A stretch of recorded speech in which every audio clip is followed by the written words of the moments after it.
everybody. Welcome to the Hidden Gems podcast on Rachel's Reviews. This is the show where each week we try to get you to dive deeper into your favorite streaming service, and we give our picks of what we think of as hidden gems on particular service. This week we are talking about Kanopy service, which is really fun because it is free, my favorite price, and with your library card. And I'm film critic Rachel Wagner, and Ryan is here. Hey, Rachel, so great to be back with you yet again. It's my favorite day of the week, recording this podcast with you. We normally record it on either a Monday or a Tuesday, so it's like I'm starting to learn to love Mondays in a weird roundabout sort of way. Like I'm slowly evolving from my Garfield hatred of Mondays, and now I'm actually like mildly ambivalent towards them because I know at the end of each Monday I'll be like, oh, I got to record with Rachel tonight. It could be worse. Yeah, well, good. I agree. I look forward to it every week as well. It's really a lot of fun. And we look forward to hearing from our listeners what they've been enjoying on the streaming services. And in particular, this week, the reason why I wanted to pick Kanopy was because I'm starting my foreign movie month over on my family movie night, which I've done for the last 4 years, foreign language movie month.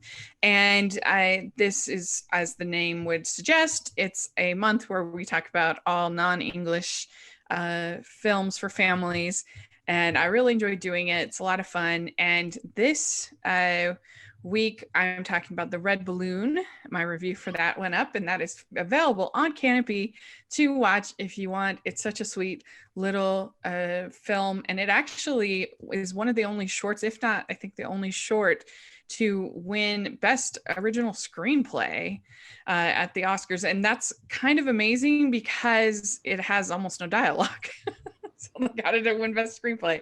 I don't quite know, but hey, it's charming. So there you go.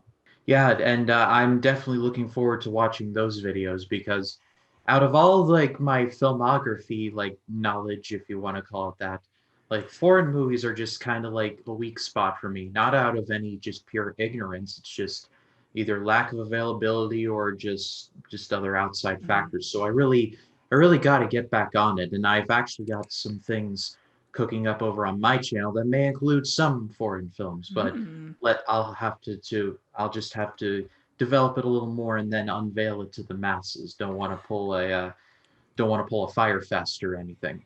Well, and I think especially we don't tend to think of foreign language films for family films because a lot of times the kids aren't old enough to read the subtitles. But once they are, I think it's really important to introduce children to subtitle films and get them aware of it, because it'll just open up a whole new world of animation and family films that are so quality, so great. And that's part of the reason why I like to do this every year, is it just kind of encourages me to dig a little bit deeper, and I just really enjoy getting to do it. So I'll put a link in the description to the playlist for those films, and they just have a lot of foreign films, international films, as they like to say these days, on Kanopy. So if you want to check those out, you definitely should. And so I'm going to talk about a couple international films on my list today of hidden gems, and you can find some really good ones over on Kanopy. So that's exciting. Yeah, and I think I've spoken on the greatness of Kanopy enough, but let's just reiterate, like Kanopy is subtly one of the best streaming services out there. They've got not only just foreign films like you mentioned, Rachel, but they've got a lot of early movies like from the 1900s and the 1910s all the way up to the 20s. They've got some movies on there like you wouldn't expect. Like I was looking through it to prepare for this list, and I saw the movie On Golden Pond there, and I was like, wait, On Golden Pond? Really? And then and so it's literally like finding hidden gems, for lack of a better word. It's like you scroll through and you're like, wait, that's on there? And so it's a grab bag. Yeah, they do have quite a bit of variety and a lot of independent films, and a lot of Criterion type of films. So you get 10 rentals each month, which is a lot. and it's free. So you can't complain. It's free 99, my favorite price. So we we've done, what is this, our third episode of Canopy, I Uh, believe. this is the first episode was where I picked five and you watched five, and then our second episode was a regular episode, so this would be our third. That's right. So our third episode. So you want to check out those other episodes, and that was a lot of fun. And so let's just dive in and get started. So I'll go first. My first pick is a film that I saw at Sundance in 2019, and this is called The Price of Everything. And this is a documentary that is all about how they determine the price of artwork and how these, particularly how some of these pieces of art balloon in price to these millions and millions and millions of dollars. And some of it you're looking at like, what on earth? That's like a Hitler statue. What is going on? Or that's just some of these weird modern art where you're like, that's trash. That's not art. And yet it's going for millions of dollars. And so they're kind of diving into that. And it's just very interesting, not only if you're interested in art and the art world, but it's also just got some pretty eccentric characters, both artists and collectors. And yeah, it's I feel like the movie could have challenged its interviewees a little bit more about all that they could do with all of this money that they're putting into this, spending $30 million on a little Hitler doll. It just seems crazy to me. And I felt like maybe sometime the director could have challenged them just a little bit more, but nevertheless, it's still interesting. And especially when you look at it from the artist side of it too, is interesting.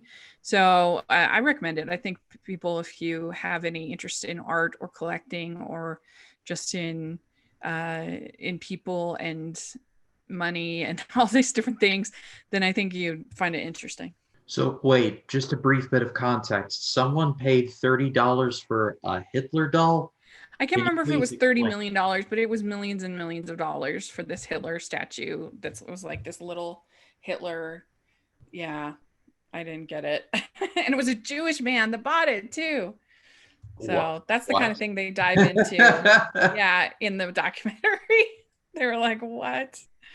It's some famous, supposedly some commentary on, I don't know.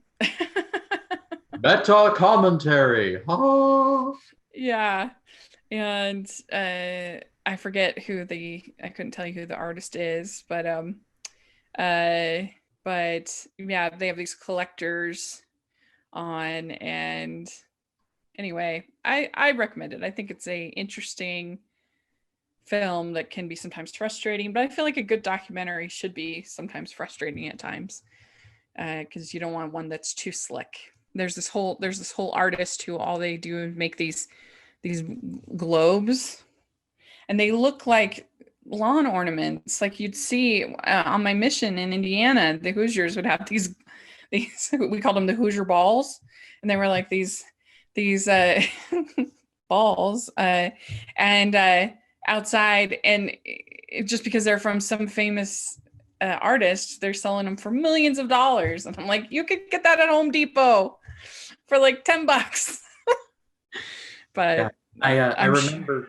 remember reading this one story in the news. There was a gentleman who was in like 2017 who like walked into an art gallery, took off his glasses, set them in like one of the glass cases, and then walked away. He returned like about a half an hour later. People were staring at it. They're like, the glasses are in the glass box. What does that mean? And then just to troll them, he casually just walked up to the case, opened it, grabbed the glasses, and walked away. Legend. Legend, legend. Now they're just going to sell the glasses box, because what does it mean? What does it all mean? Ask I me don't what know. it means. Ask me what it means. So what's your first pick? So my first pick, and this is going to be a bit of, this is going to be walking on the razor's edge in terms of a hidden gem because it received critical acclaim, financial acclaim. It won Best Adapted Screenplay at the Oscars. But I think I wanted to talk about this movie because I think it's a good primer for one of the studios that's very prevalent on Kanopy. It's A24, and the movie I'm going to be talking about is The Disaster Artist. This was written and directed by the Franco brothers of James and Dave, and it is based on the true story of the making of the worst movie ever made, The Room. Uh, for those of you who have no idea what The Room is essentially the brainchild of a guy named Tommy Wiseau. Nobody knows where he comes from, but all we know about him is that he made The Room, which is this unintentionally hilarious, amazing movie that is so bad that it's weirdly, amazingly watchable. I know from personal experience, The Room came to my local theater. I saw it. It's one of my favorite theater experiences ever. It's so bad, but I was laughing my head off at Did you everything. see it with the riff tracks or No, just by itself? it was just the audience was the riff tracks. Like they were throwing spoons at the screen and Yeah. they were going, "Oh, hi, Mark," and it was like a it was like a Mystery Science Theater 3000, but instead of two robots next to me, it's like 30 people behind me. I But saw it with the riff tracks and they were absolutely hilarious. And to me, the room to me has only so much so bad it's good potential. There are certain parts where it's just I don't know. The long sections of eroticism are just too much for me. But if it's with the riff tracks, then it's hilarious. but but yeah, I mean, the Disaster Artist was very sweet and a nice homage to Tommy Wiseau and The Room and everything, and the power of creating something that yes, you might not appreciate what he created, but he created something, and I think it's very similar to Ed Wood, which is I think Tim Burton's best film in my opinion. But it's the same kind of energy. yeah, because Ed Wood was seen for a while as one of the worst directors ever, but yet all the movies he made came out of his brain. Plan 9 from Outer Mm, Space, Glimmer, Glenda, etc. yeah. But in terms of The Disaster Artist, I absolutely agree with you, Rachel, in that it takes it takes the story of the making of The Room and views it through the lens of this guy was told no so many times that he just decided he became Thanos. He was like, fine, I'll do it myself. And so he and his group of friends got together and made a movie, a very bad movie, but it's better. It's more of an attempt than like 90% of all of us out there. So I guess we shouldn't really cast too much aspersions when we probably wouldn't do the same thing given the amount of budget or the amount of resources. And James Franco should have gotten the Oscar that year because he was phenomenal. I'm very hot or cold on James Franco. I liked him in the Spider-Man movies. I know not a lot of people do, but a lot of people do not, but I did. But I do know that he has a lot of very annoying roles, like in This Is the End and Pineapple Express and etc. But in The Disaster Artist, you don't see James Franco. You see Tommy Wiseau, and hearing him talk about how he prepared for the role, listening to tapes of Tommy just talking, like over and over again, I was just sitting there like that could drive somebody mad doing that. But Franco came out on the other side. He should have won the Oscar that year, but didn't. And reason number 3,750,000 why I don't believe in the Oscars, but side road. Dave Franco is also excellent as Greg Sestero, and the relationship between these two is like Sestero's like, okay, this guy's weird, but he's got ambition, and we are on the same like plane. So I'm gonna trust him. And he places his trust in him one times too many, and it's heartbreaking because even though you and I both know the results of what's going to happen, and that The Room becomes one of the worst movies ever made, you still want it to succeed nonetheless. I think that was the mission of the Mm-hmm. movie, and it succeeded like every day of the week and twice on Sunday. And why I recommend this movie is because I think it's a great primer to get into A24. If you see A24 as like for something like The Lighthouse or Hereditary or Midsommar, and you're like, I'm not sure that's my speed, then I think The Disaster Artist is definitely a great entry point. Mhm. Yeah, it's a really good film. I definitely recommend it very much. So then the next one for me is a film that we just covered on the Criterion Project, my podcast with Conrado that I do once a month. We talked about Bong Joon-ho's film The Host. And this, if you enjoyed his film Parasite, as most of us did, from 2019, well, then you would probably enjoy The Host. This is obviously more of a traditional horror movie with this creature that is spawned out of the river when the river gets polluted. And it's really fun and entertaining. And I mean, just compared to the monster movies that Hollywood is making, and this is just so much better. It's so much more entertaining. You can actually see the creature, which the last Godzilla movie, there was so much obfuscating the creature, I couldn't even see them. It was very bad. And this has a sense of humor to it, but it also has the tension, and it's just really a fun monster movie. If you like monster movies, then it has a message, but it's not too heavy-handed. He's a great director, and this is a really fun movie. So if you want to hear more of my thoughts, go over and I'll put a link to our Criterion Project discussion about it. It was really fun. Yeah, now that Parasite has become like everybody's favorite movie, or at least Letterboxd's favorite movie of all Yeah, time, I'm interested to see what Bong Joon-ho does next because me too. he's won the Oscar, like he's got critical acclaim, like everybody is like worshiping at his altar. Like, what does he do now? It's Yeah. I'm looking forward to it because he's Yeah. got serious momentum, like Steven Yeah. Soderbergh type momentum, like in 2000 when he was nominated for both Traffic and Aaron Brockovich, and he still won. Which I mean, like it's just Bong Joon-ho's got a lot of momentum. Mm-hmm. So whether he does Yeah, because he something, won Best Director and Best Picture, so it's pretty exciting. And I thought he deserved it. I loved Parasite. I thought it was incredible. And so I feel like we squeezed out all the goodwill of 2020 with the Oscar win, and then right after that, it was like, bah, everything yeah, destroyed. all the happiness of 2020 could turn into an eyedropper. So, what's your next pick? So my next pick is from 2014, and it is called Beyond the Lights. This was directed by Gina Prince Bythewood. I hope I'm saying that right. She directed a movie called Love and Basketball in 2000. It was pretty well liked by everybody. It tells the story of a pop star who is really, really big. Like she's like got J Lo levels of popularity, but she meets a police officer from LA and the two form a relationship. But she has got her own career path and he's got his. And so the two try to make it work, but they're all under the constant watch of the girl's mom, who's played by Minnie Driver.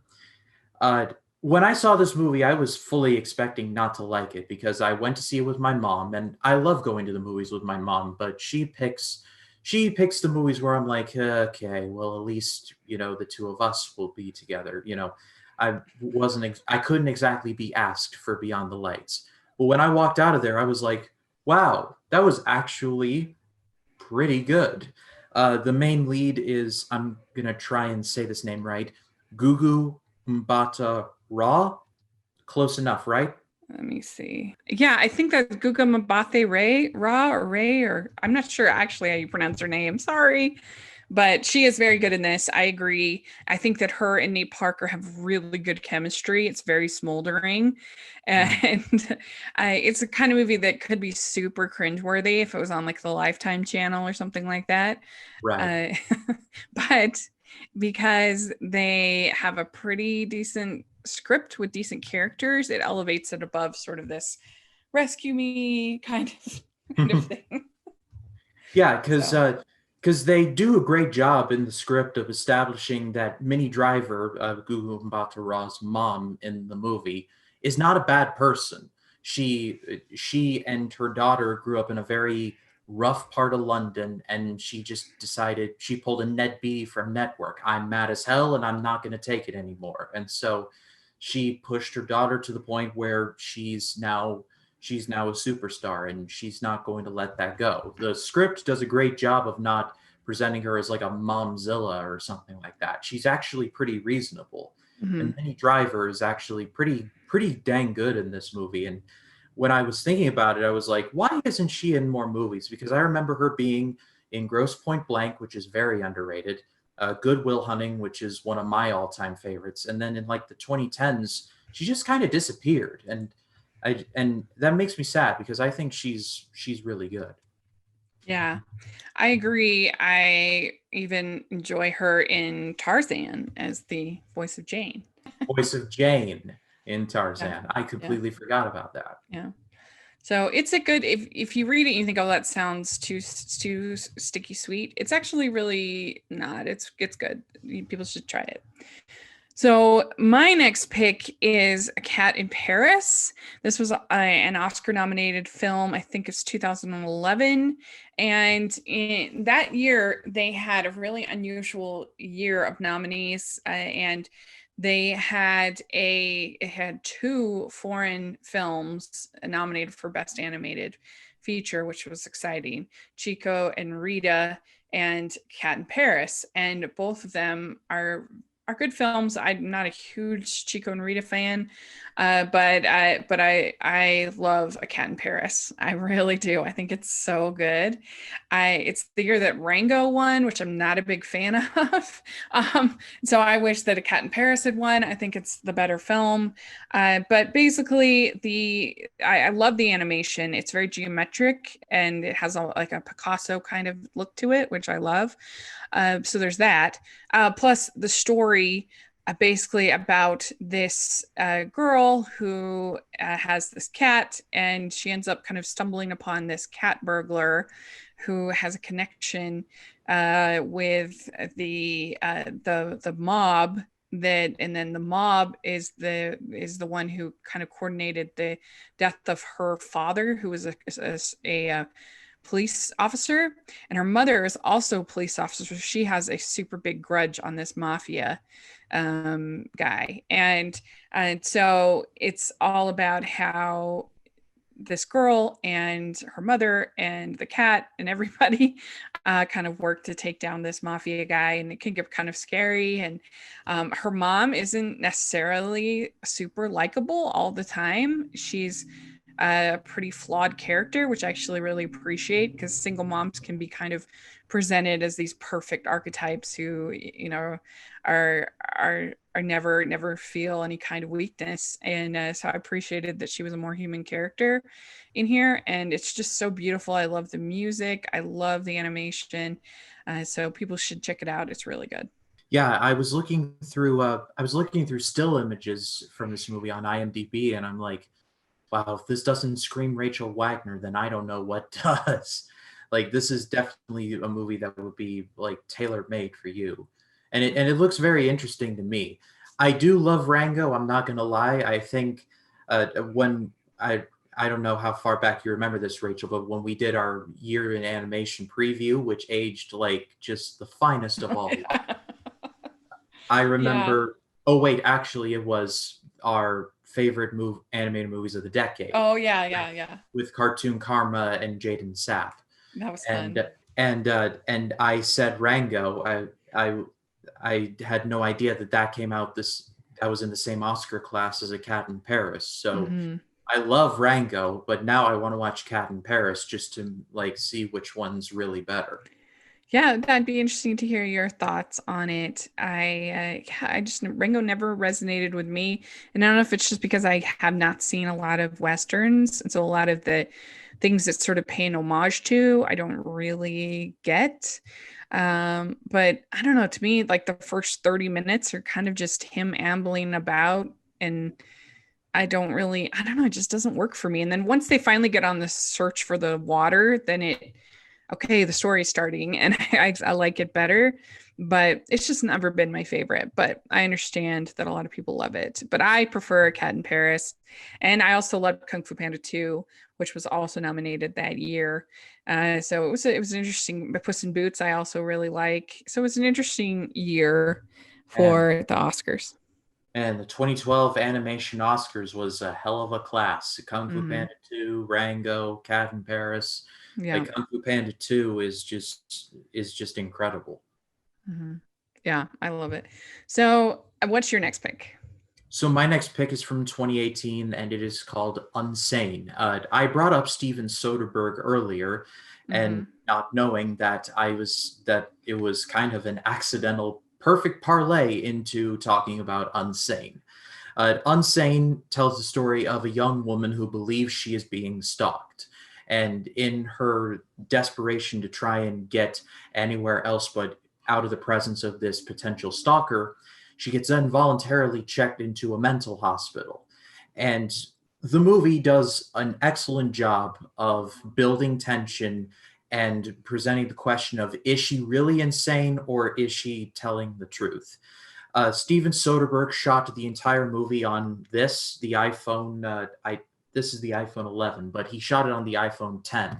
And when I first heard about that, I'm like, gimmick city, here we come. But no, he actually made it work, and he utilizes the space in the background really well. He focuses all of his shots like primarily on the actors themselves. So you're always looking that way, expecting something to come, but when it doesn't, you're just like, all right, something's coming. You're perpetually on pins and needles throughout the 90-minute runtime. Claire Foy is excellent in this movie. The same year as this movie, she starred in First Man as Neil Armstrong's wife. Should have won the Oscar for that, but didn't. Reason number 3,750,000 that I don't trust the Oscars. But again, side road. But she is on screen for 99% of the time, and she is excellent. I will give a brief bit of warning. This is not a traditional horror movie. She's not being chased by ghosts or zombies, or someone's going to yell out and say, boo. This is very much a slow burn type of movie, even though it is 90 minutes. But if you like the Hitchcockian style thrillers, this is very much in the same vein as that. So definitely check it out. Cool. Yeah, I have not seen that one, and it was interesting when I heard that it was filmed on an iPhone. But it just shows all that really matters is a story more than anything else. Everything else can be, whatever you do. So that's interesting. Well, my next pick is a movie called Little Secrets. And this has all the trappings of like a Disney Channel original movie, but I think that it's elevated into a feature film in the really solid script. And it starts Evan Rachel Wood, and she plays this young lady who starts up this secret keeping booth in her neighborhood. So she will keep your secrets for you, and she thinks that she has a special gift for keeping secrets. But kind of the more secrets that she hears and the more secrets that she has, the more sort of complicated her life gets. And just sort of the burden of keeping everyone's secrets becomes too much for her. And obviously, this is for children, so we're not like talking like super secrets or something like that. Nobody's cheating on anybody or anything like that. But nevertheless, she has this dream of becoming this concert violinist. And does she have the sort of courage to go for it and go for her dreams? And different things happen in the plot. She also has this little romance with David Gallagher, who was on Seventh Heaven, and it's cute. And Vivica Fox plays her violin teacher, and she has actually some really nice moments as the teacher. And so it's just a sweet, I think, underrated little family film that you could watch and have a nice lesson about keeping secrets and being honest and all those kinds of things. So I really enjoy it. I think it's cute. Yeah, this was the same person who directed a Disney Channel movie called Phantom of the Megaplex. I didn't know Mm-hmm. if you have ever seen that. but I I was have. I reviewed it last year, 2019, for Disney Scares Month, actually. but I was looking through this on IMDb. And I'm like, Blair Trow, where have I heard this name? And it was like Phantom of the Megaplex. I'm like, oh, that movie's really good. So I'll have to see about Little Secrets. And when you mentioned David Gallagher, he was actually in a movie that I've recommended on this podcast, Super 8 from the Hoopla episode. Ah. He was the older sister's boyfriend that his truck got stolen by the kids. Oh, cool. It also has Michael Angarano, who was in Sky High, which is a classic. Yeah, Sky High is criminally underrated. Nobody talks about it. Like whoever cast Bruce Campbell as a gym teacher needs a raise. Like Yeah, great. you're gonna make that shot and you're gonna like it, and it'll be groovy. Yeah. This movie, Little Secrets, is perfect for watching on a Sunday when you just want a nice, gentle movie that everybody will enjoy. It's sweet and has a nice message. And yeah, I think it's kind of fun when you think about the psychiatry booth in Peanuts. Here she has this kind of similar secret keeping booth. So what is your next pick? So my next pick, and talk about a hard left. We're going from a bit of a young adult like comedy drama from the early 2000s directly into a hard sci-fi from the 1920s. It's Metropolis from director Fritz Lang. Before I go any further, I should say this is a 2.5 hour black and white silent movie. I think I've turned some of you off already, but for those of you that have stayed, hear me out. Yeah. Metropolis is one of those movies that is like the Rosetta Stone for hard sci-fi movies. For the entire movie, you will watch and be like, "Oh, I know that," and then you'll trace it back to Metropolis because Metropolis is one of those movies that inspired like directors and actors for years to come. George Lucas saw this and created Star Wars. We all know what that is. Ridley Scott saw it and created Blade Runner from it. Like, look at the city in Metropolis and look at Los Angeles 2019 from Blade Runner. They're very eerily similar. But this movie is it's not just a technical marvel. It's got a great story to it as well. The basic story is that the peasants live beneath in the dirty parts of the city, while the elites live in the high parts of the city where the technology is far more advanced than they could have ever imagined. And basically, the whole message of the movie is that the poor people are the hands, but the elite are the brain, and they need a mediator, and that mediator is the heart.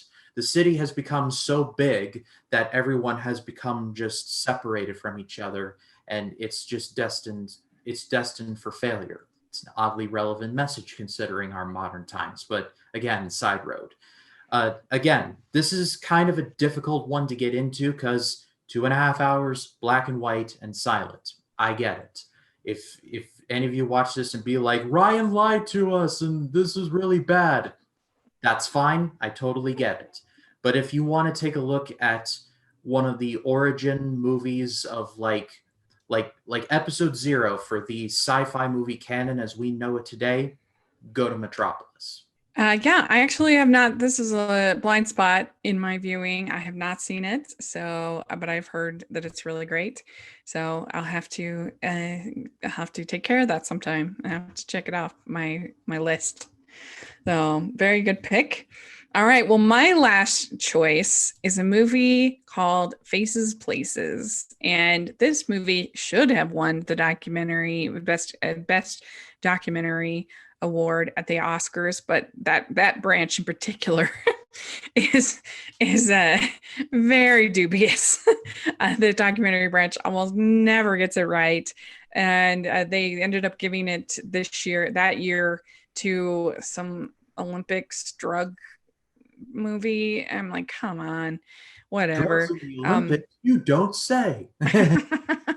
And this is so great. Faces Places. It is about Agnes Varda, directed by Agnes Varda, and Agnes Varda is a legendary filmmaker who has made tons of incredible films, and some of them documentaries, some of them fiction films.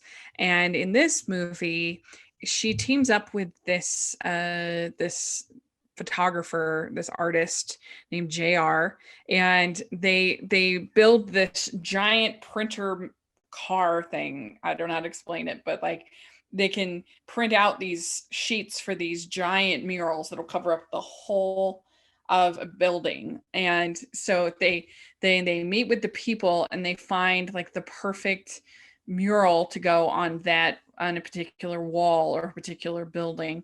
And it's so charming. And a lot of times this kind of installation art can be really obnoxious and really annoying, because usually it's, I don't know, kind of vulgar and just not fun to me. And they're so fun, and Agnes is just such a delightful human being.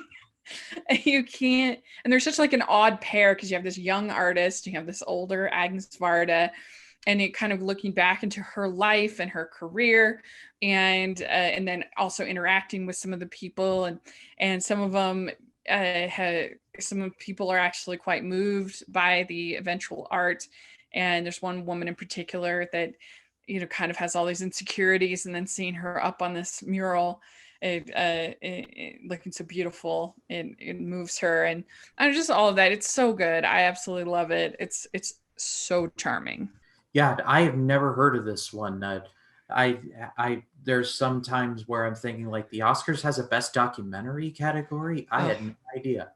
it makes every year I feel angry. They almost never get it right. It's just like People who pay attention to the Oscars get angry. You don't say. uh but yeah, I mean, every movie has people who don't like it. I get that, but I don't get it with this movie. I just can't imagine not liking it. It's so charming, it's so positive and sweet, and just like if you hate laughter and happiness, then you won't like this movie. But for the most part, all of us will really enjoy it because it's so sweet. Yeah, I'll definitely have to take a Mhm. look at it now that Yeah. you've brought it to my attention. All right. What's your last pick? So my last pick is from 1942, and it is called "The Pride of the Yankees." This is the biography of, in my opinion, one of the greatest baseball players who ever lived, Lou Gehrig. For all of you at home, you probably think Lou Gehrig, like the disease. Yes, well, unfortunately, ALS uh, is commonly known as Lou Gehrig's disease, and unfortunately, Lou Gehrig died because of what we now know today as ALS. But before all that, he was one of the greatest baseball players who ever lived, and this movie chronicles his journey.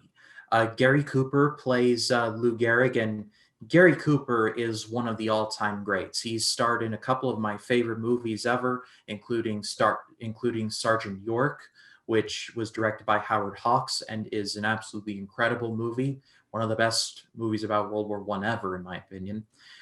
Teresa Wright is in there as Eleanor Gehrig, Lou's wife, and Teresa Wright would be in Best Years of Our Lives and Shadow of a Doubt, so she would have a long career. Walter Brennan is in there, one of John Wayne's best friends. Whenever John Wayne was in a movie, Walter Brennan really wasn't that hard to find. And he's awesome in this too. The one knock I have against this movie is that they cast Babe Ruth as himself, and God bless him, he cannot act to save his life. Thank God he hit 713 home runs, because he can't act his way out of a paper bag. But yeah, this movie is it's subtly one of the best biographies ever made. Maybe I'm slightly biased because I was raised a Yankees fan, but Lou Gehrig was just an incredible baseball player. He played through everything. If he was sick, injured, he had the nickname of the Iron Horse because he was always playing, and it literally took a disease for him to finally retire. And if you want a good cry, ladies and gentlemen, watch the scene where he gives his retirement speech and he says one of the greatest lines in movie history. Today, I feel that I am the luckiest man on the face of the earth. You will be like, who's cutting onions in here? Like, seriously, who's cutting the onions? It's epic. The Pride of the Yeah. Yankees is one of those movies that nobody talks about, especially in regards to baseball movies. and more people should. I don't know, maybe it's because nobody really likes the Yankees outside of New York and me, but it's an excellent movie. I actually haven't seen this one either. Of course, I know about that iconic moment and the iconic scene, and Gary Cooper's memorable in it, but actually I haven't seen it. So it's another one for my blind spot list that I need to get on it and see, because I love a good baseball movie. Who wouldn't? So it sounds Who great. doesn't? Yeah. All right. Well, very good. We did it. We have our 10 picks. Let us know what you've been watching on Kanopy. If you see anything good, we'd love to hear your thoughts in the comment section or on Twitter. That would be really fun. And Ryan, where can people find you? They can find me on Facebook, Twitter, Instagram, and Letterboxd at RyanCam20. And then there's, of course, my YouTube channel, just simply Ryan Cam. I want to thank all of you who watched my video for the movie Nerds Club that Rachel is also a part of on the top 5 DreamWorks animated movies. There was surprisingly a lot of overrun with me and Larry and me and Mm-hmm. you, Rachel. So that's always a lot of fun to do. And that's going to be happening again next month. But in terms of this week, Mandalorian reviews are still going to be continuing. That next episode drops on Friday, so expect a review of that episode Friday afternoon. And then the AFI project is still going. The episodes for Intolerance is in it. The episode for Intolerance is currently in the editing bay, as well as Lord of the Rings. And I'm currently trying to get through the Deer Hunter. I mean, I'm not saying that as like it's a bad movie, but it's a Mm-hmm. long movie. So Yeah. I'm just trying to get through it. So lots of content coming you guys' way. If you guys haven't subscribed yet, I humbly ask that you please do. I put a lot of time into the channel and I'm very proud of it. So if you haven't given me a chance, go over there and give me a once over. Yes, everybody subscribe. It's really good stuff. So, yeah, and you can find me here at Rachel's Reviews, all of our social media, and on iTunes. And if you are listening on iTunes, please leave your ratings and reviews. We appreciate it so much. We had an amazing review that somehow I had missed, but that I saw this week, and it was just made our day. It was so great. So thank you so much for those reviews. If you are watching on YouTube, please like this video, subscribe to the channel. Appreciate that so much. And make sure you're following me over at the Hallmarkies podcast. We have interviews and recaps and coverage of every single Christmas movie coming out this year, which is a lot. So it's very fun. So check that out. And then also check out our Patreon group. We have another watch along coming up tomorrow with the director and producer of Two Turtle Doves, which was the fan favorite last year. We have Leslie Desmirandis and Kevin Duda there that are going to be watching the movie along with us. So that's happening tomorrow when this airs. So you should sign up. It's only $2 a month, and you get to do these amazing things and hear about how movies are made. It's really fun. So check that out. Also have our merch store, which has tons of festive designs. So take a look at that. And thanks again, Ryan. This is always so much fun. We'll see you all next week. Bye, everyone.